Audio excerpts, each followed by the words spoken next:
Bismillahirrahmanirrahim. Assalamu alaikum students. I'm here again, Miss Nahid, and with the chapter number 7, main crops.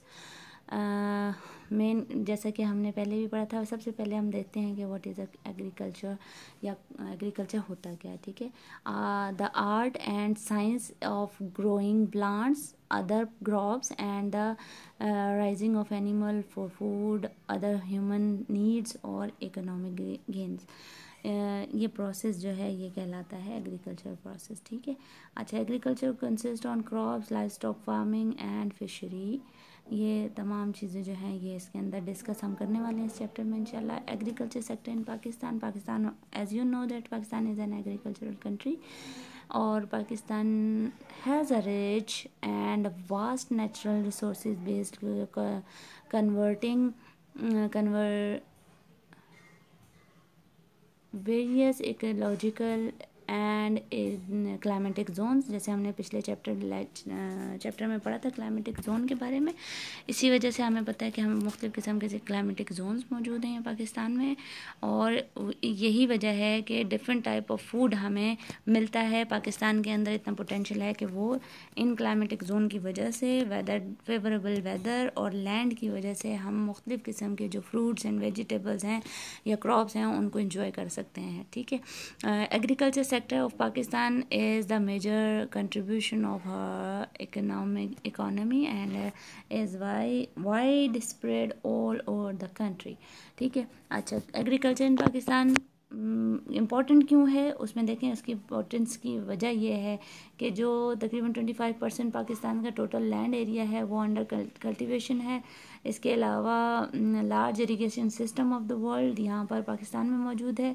Pakistan irrigates 3 times more acres than the Russia, and agriculture accounts for about 24% of to GDP. Labour force तकरीबन 43% labour force जो है वो agriculture sector से belong करता है, और मोर than 50% जो labour है वो डायरेक्टली और इनडायरेक्टली इन्वॉल्व है एग्रीकल्चर सेक्टर में. ठीक है. अच्छा, क्रॉप्स ऑफ पाकिस्तान कौन सी होती हैं. The crops contribute more than 70% of GDP from the agriculture sector. इसमें मुख्तलिफ़ किस्म की जो क्रॉप्स हैं वो मिलती हैं हमें. There are 2 types of crops. Pakistan में 2 तरह की क्रॉप्स होती हैं. ये 2 सीजन्स में इनको कल्टीवेट किया जाता है. ठीक है. अब वो आगे हम डिटेल बताऊंगी मैं आपको. Crops are grown mostly in Punjab and Sindh. आप एज यू नो दैट आपको पता है पाकिस्तान के 2 सूबे जो हैं जहाँ से पानी वाफिर मकदार में मूव होता है. ये दरिया पंजाब से, और फिर दरिया सिंध सबसे बड़ा जो दरिया है वो सिंध से गुजरता है. इसलिए दोनों कल्टीवेशन के लिए, एग्रीकल्चर के लिए सूटेबल हैं, और दूसरे 2 जो हैं वो मिनरल्स के लिए और जो है वो सूटेबल हैं. ठीक है. More than 50% of the crops production is in Punjab, and growth in cropped area अब तक जो है वो हुई है वो तकरीबन from 11.6 million hectare to 22.6 million acres. ठीक है. अच्छा, टाइप्स ऑफ क्रॉप्स क्या है. रबी क्रॉप्स क्या है. Rabi crops sowing starts from the October to January and harvesting between April to June. ये 6 महीने एक क्रॉप होती है और 6 महीने दूसरी होती है, जिसमें अक्टूबर से लेकर जनवरी तक इनकी ज़मीन को जो है बनाया जाता है, उसको खाद बीज वगैरह दिए जाते हैं, बीज बोए जाते हैं, और फिर ये फसल पक के तैयार होती है अप्रैल से लेकर जून तक. उनमें मुख्तलिफ़ किस्म की जो क्रॉप्स हैं वो शामिल हैं, जैसे वीट है, बेरली है, ग्राम्स हैं, ऑयल सीड्स हैं, पल्सेस हैं, टोबैकोज etc. ठीक है. इसके अलावा खरीफ की फसल. ठीक है. ये कब से स्टार्ट होती है. April to September and harvested into October to March. ठीक है. बोया जाता है इनको अप्रैल से सितंबर तक, और फिर इनकी कटिंग होती है अक्टूबर से लेकर मार्च तक. ठीक. इसमें कौन कौन सी क्रॉप शामिल है. राइस, कॉटन, मेज, शुगर केन एंड मेल्स. ठीक है. अच्छा, राइस के बारे में आपको, इन वीड्स के बारे में, क्रॉप्स के बारे में आपके बुक में भी काफ़ी डिटेल में मौजूद है, उसको भी आप देख लीजिएगा. ठीक है. और कुछ फैक्ट्स एंड फिगर्स मैं भी यहाँ पे आपको बता रही हूँ. ठीक है. Wheat is the principal food crop. ठीक है. मेन क्रॉप है हमारी. ठीक है. अच्छा, the share of wheat is 3% to GDP. Wheat output is 23.52 million tons, and its contribution is 14.4 to valuable needed agriculture, ठीक है। राइस आपको पता है स्टेबल फूड है। आप हम अगर घर में रोटी नहीं बन रही होती है, आटा नहीं इस्तेमाल हो रहा होता, तो दूसरा ऑप्शन हमारे पास क्या होता है? ऑब्वियसली मम्मा राइस बना दें, ऐसा होता ना, तो वो हम राइस को स्टेपल फूड के तौर पे इस्तेमाल करते हैं। यानी सेकंड ऑप्शन हमारा, अगर हमने वीट यूज़ नहीं करना तो हमारा सेकंड ऑप्शन क्या होता है? राइस होता है। साउथ एशिया के मोस्टली कंट्रीज़ में ये फर्स्ट ऑप्शन है। जैसे पाकिस्तान में तो हम लोग वीट को इस्तेमाल करते हैं। जैसे अगर इंडिया और बांग्लादेश में अगर हम देखें तो ये that is the first food crop, ठीक है। अच्छा, इसके अलावा cotton is a cash crop वो क्रॉप होती हैं जिससे हम अर्निंग ज़्यादा अच्छी अमाउंट हमें मिल सकती है, ठीक है। अच्छा, इसके अलावा जो है शुगर केन जो है पाकिस्तान में काफ़ी मकदार में पाया जाता है और इससे ऑब्वियसली गुड़ और शुगर जो है प्रोड्यूस होता है। 15 पोजीशन है sugar cane in the world, ठीक है। और इसका बुक में आपको प्रोसीजर भी दिया हुआ है, ठीक है। उस प्रोसीजर को आपने याद करना है अच्छे से। जब आपकी बुक में पिक्चर भी है और पिक्चर से आपको अच्छे तरीके से आ जाएगा समझ के। हम जो ये गन्ना है शुगर केन, इसको तोड़ते हैं, फिर इसको स्क्वीज़ करते हैं, फिर इसको एक बड़े से बॉयलर में बॉयल करते हैं। सारा पानी जो इसके अंदर जो होता है लिक्विड वो ड्राई हो जाता है और पीछे क्रिस्टल शेप की जो है वो शुगर रह जाती है, जिसको फिर बाद में शुगर और गुड़ को फॉर्म करने के लिए इस्तेमाल किया जाता है। एक रियल पिक्चर आपको दिखाई हुई है और एक आपको प्रोसेस की पिक्चर दिखाई हुई है। दोनों में एक ही काम दिखाया जा रहा है कि किस तरह से ये शुगर केन से शुगर बनाई जा रही है, ठीक है। अच्छा, लाइफ स्टॉक जो है वो किस तरह से।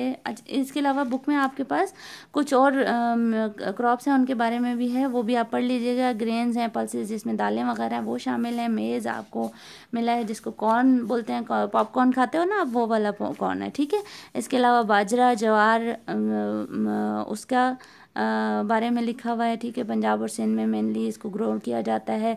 ऑयल सीड्स के बारे में, मुख्तलिफ़ किस्म के जो कुकिंग ऑयल हम यूज़ करते हैं वो मुख्तलिफ़ किस्म के प्लांट्स के सीड्स से हमें मिलता है, वो भी उसकी भी कल्टीवेशन की जाती है। और फ्रूट्स भी मुख्तलिफ़ किस्म के हम इंजॉय करते हैं और उसको भी फार्म्स में और फील्ड्स में क्रॉप किया जाता है। इसके अलावा लाइफ स्टॉक जो है वो किस तरह से किसी भी इकोनॉमी को मदद देता है, बिल्कुल ये यूँ समझ लें कि एग्रीकल्चर के साथ जुड़ा हुआ है। लाइफ स्टॉक जो है वो एनिमल्स की प्रोडक्शन को कहा जाता है।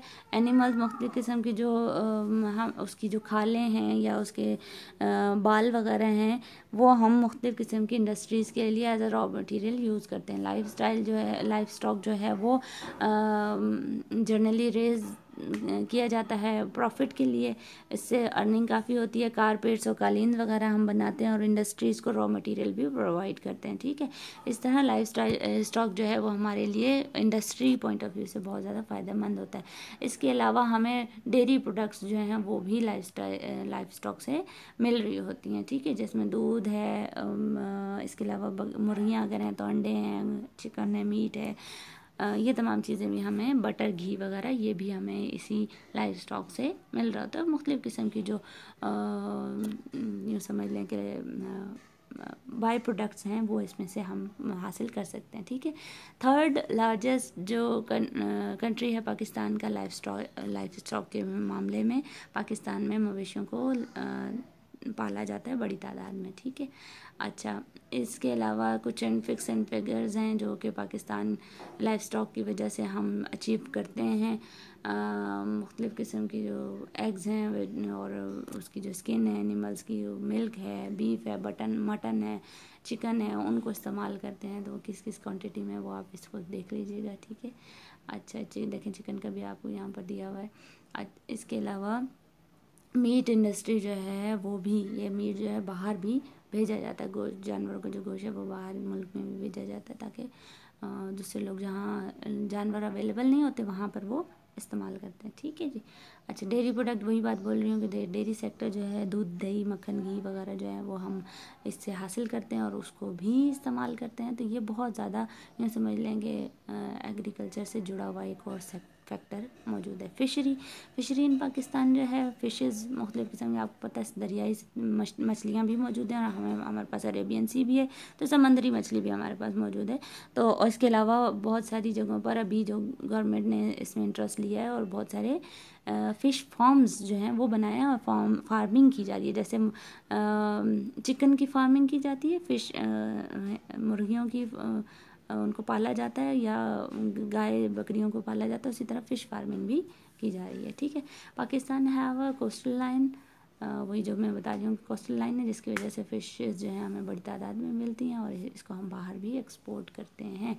टाइप्स हैं कुछ फ़िशेज़ की। ठीक है, इम्पोर्टेंस ऑफ एग्रीकल्चर जो है वो क्या है, एग्रीकल्चर की जो इन पाकिस्तान में, वो मैं साथ साथ पहले बता चुकी हूँ, उसको आप पढ़ लीजिएगा। ठीक है, टाइम मेरे पास ज़रा शॉर्ट है। Okay, answer the all question given in your text book page number 35। आपके पेज नंबर 35 पे जितने भी क्वेश्चन हैं उसका आंसर आपने देना है। Best of luck, thank you so much, have a good day, अल्लाह हाफिज़।